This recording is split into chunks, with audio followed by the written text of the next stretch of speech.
Depois de mais tempo do que eu e você gostaríamos, a obrinha do Prota no mundo invertido tá de volta. Então se liga. Na hora que a doida do cabelo azul tava quase mandando o Protinha e a irmã dele pro outro plano, a Shenchi aparece do nada, falando que aquela cena era interessante e perguntando por que ela não havia sido chamada. O Protinha, ao ver Shenchi, a reconhece imediatamente. Ela era a garota que estava em cima dele quando ele acordou nesse mundo. E então, ele pergunta o que ela estava fazendo ali. Shenchi responde que aquele lugar pertencia a ela e depois se vira pra mulher de cabelo azul e manda ela cair fora. A doida não aceita e reclama que Shenchi estava quebrando as regras. A Shenchi fica séria. Imediatamente, manda as seguranças pegarem a mulher de cabelo azul, tirarem ela dali e cortarem as mãos e os pés dela. Ao ouvir isso, a mulher implora por perdão. E Shenchi até muda de ideia, dizendo que seria bondosa. Por isso, bastaria cortar apenas uma mão e um pé. Depois, Shenchi se vira para o Protinha e diz que aquele era o presente dela pra ele e pergunta se ele gostou. Prota questiona se aquilo era o jeito dela de ser gentil e Shenchi responde que sim. Ela diz que estava sendo gentil porque o Chutin era diferente dos outros homens que ela conhecia e por isso ela queria que ele fosse o namorado número 36 dela. Ouvindo isso, o Prota ironicamente agradece, mas diz que não está interessado e que pode se virar muito melhor sozinho. Shenchi debocha da resposta e fala que ele é só um garoto e que sem a força dela, ele já teria, inclusive, virado o brinquedinho da mulher de cabelo azul. Chutin, então, diz que nunca precisou da força dela. Ao ouvir isso, a irmã do Protinha pergunta se ele está louco em comparar a força dele com a da Shenchi, pois ele era só um homem. E a Shenchi lhe diz que o Protinha estava se achando demais. No entanto, para provar seu ponto, o Prota desafia a Shenchi para uma queda de braço e diz que se ela perder, ela não pode mais incomodá-lo. Shenchi ri e pergunta se ele tem certeza de que quer desafiá-la, já que ele é só um homem e o Prota a provoca. Perguntando se ela estava com medo, ela acha graça da provocação e aceita o desafio, mas coloca uma condição. Se ela ganhasse, ele teria que aceitar ser seu namorado, e o Chutin aceita sem pensar duas vezes. Já sentados à mesa para a queda de braço, Shenchi diz ao Protinha que vai mostrar o abismo que existe entre a força de homens e mulheres, e o desafio começa. Inicialmente, Shukin fica até surpreso com a força de Shenchi e pensa que nesse mundo, as mulheres são realmente extraordinárias, mas logo ele assume o controle do jogo e vence a queda de braços, sem dificuldade. Vencendo o desafio, o Prota fala pra Shenchi pra não se esquecer do que ela havia prometido e puxa a irmã dele pelo braço pra ir embora. Todo mundo ao redor fica chocado que ele venceu. Nisso, a segurança da Shenchi pergunta se ela deseja que alguém impeça o Prota de sair, mas a Shenchi dá um tapa na cara dela, manda que ela se cale e diz que ainda não perdeu. E na frente de todos, ela diz ao Prota que estava impressionada que ele havia vencido, mas que ele não deveria esquecer que todo homem deve estar protegido debaixo das asas de uma mulher forte e que bastava ele aceitar que ela o faria seu marido e nenhuma outra mulher em Jinmen poderia colocar as mãos nele. O Prota responde dizendo que homens têm suas próprias mãos e pés e que nenhum homem precisaria de uma mulher para sobreviver. Depois de ouvir isso, as mulheres ao redor ficam pensando se o cérebro do Prota estava funcionando e a Shenchi fala que desde os primórdios da humanidade as mulheres têm sido o pilar da sociedade, que são elas quem tomam decisões, que decidem o rumo do mundo, que todos os grandes feitos são realizados por mulheres e que até uma criança saberia disso. Ao redor, as outras mulheres concordam e debocham dizendo que não tem razão pra o Prota se achar especial e que na história não havia sequer um grande herói que tenha sido homem. Ouvindo isso, o Prota se aproxima da Shenchi e diz que não se importa com a opinião dela, porque ele sabe que os homens estão sempre trabalhando em si mesmos para se tornarem melhores, que são capazes de progredir e ganharem suas próprias batalhas sozinhos, sem depender de nenhuma mulher. Então o Prota sai dali, junto com a irmã dele, enquanto Shenchi observa e pergunta pra sua guarda se ela também não acha que o Prota é um homem incrível. Em seguida, ela ainda diz que o Prota era exatamente o tipo dela e que ela não permitiria que ele escapasse. Na rua, o Prota e sua irmã Xu Xiao caminham em direção à casa deles e a irmã o pergunta se ele contará o que aconteceu para os pais deles. Ele responde que claro que ele contará. Afinal, o que ela faria se ele não estivesse ali pra ter resolvido a situação? Ouvindo isso, a Xu Xiao fica brava e diz que ele apenas está tentando ameaçá-la com o que houve e o Prota não se importa com o chilique dela. Mas a Xu Xiao o questiona quando ele havia se tornado tão forte e o porquê dele não aceitar se casar com a Ye Chenxi, já que ela era herdeira de uma família importante em Jinmen e se ele se casasse com ela, toda a família dele seria beneficiada. O Prota só diz para a Xu Xiao se calar e diz que se ela não parasse de falar besteira, ele mandaria ela de volta para aquele bar. Depois que eles chegaram em casa, o Prota vai para o seu quarto e começa a cultivar. Ele pensa que precisa alcançar sua verdadeira força o quanto antes, porque o seu poder agora ainda é insuficiente. Melhorando a sua visão e audição espiritual, ele começa a sondar o que está acontecendo na casa dele e vê o quarto da sua irmã. Como alguém que não aprendeu nada com tudo que ocorreu, a Xu Xiao já estava em frente ao computador, mandando que um homem removesse sua calça, enquanto fazia comentários muito específicos sobre uma parte do corpo dele. Vendo e ouvindo isso, o Prota sai do estado meditativo na hora e pensa que essa versão da Xu Xiao era muito pior do que a irmã real dele, porque era uma completa pervertida. No outro dia, o Chu Chu-Chin vai pela primeira vez para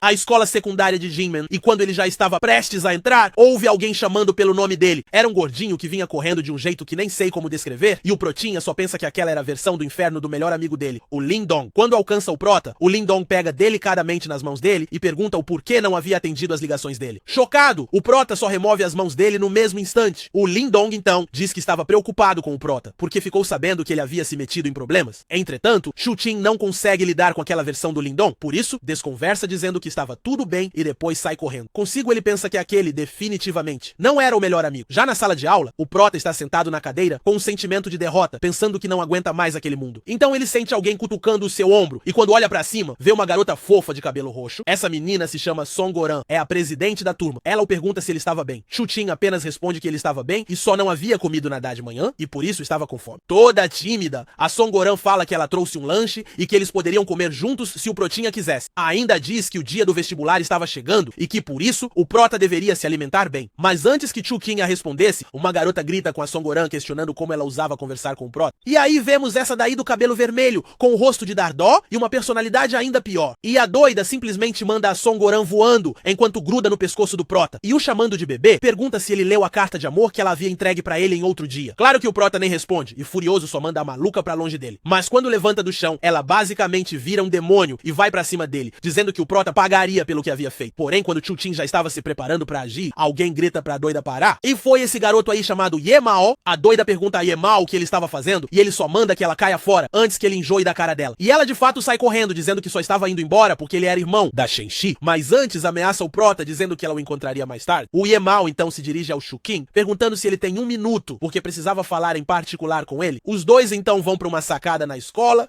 e o Ye-Mao se desculpa com o Chu-Chin pelo que havia acontecido em relação à irmã dele, e que ele ia mandar alguém para ajudar o Prota, mas que a localização do celular do Chu-Chin havia sido desligada. Daí vemos o que havia acontecido. O Chu-Chin havia ido até a casa do Ye-Mao, mas na hora de ir embora, ele pediu que sua irmã desse uma carona para o Prota. No caminho, a Shen-Chi ofereceu uma água para ele, dizendo que ele poderia beber se estivesse com sede, e inocente, o Prota, ou melhor, aquele que era a versão dele nesse mundo, bebeu. E aí, a gente já sabe o que aconteceu. Então, o Ye-Mao diz mais uma vez que sente muito, e que se ele soubesse o que a irmã estava planejando, jamais pediria para que ela desse uma carona para o Prota. Chu-Chin responde dizendo que ele não deve se culpar, que estava tudo bem, e fala para eles voltarem para dentro do colégio. Daí a cena corta para o Protinha no fim do dia, indo embora a pé. Só que logo para um carro do lado dele, e é a Shen-Chi, e ela manda que ele entre no carro. Ele responde que não tem razão nenhuma para entrar no carro dela, e pensa que agora ela deve ter virado uma stalker, mas a Shen-Chi fala que para o bem da família dele, o Prota deveria entrar no carro, sugerindo que ele sabia do que ela está falando. O Prota não se intimida nem um pouco, porém entra no carro. Depois disso, a Shen-Chi disse que gosta quando ele é obediente e que ele não precisava se preocupar, porque o que ela disse não era em tom de ameaça. Com a expressão séria, Chu-Chin diz que não importa se ela havia dito em tom de ameaça ou não,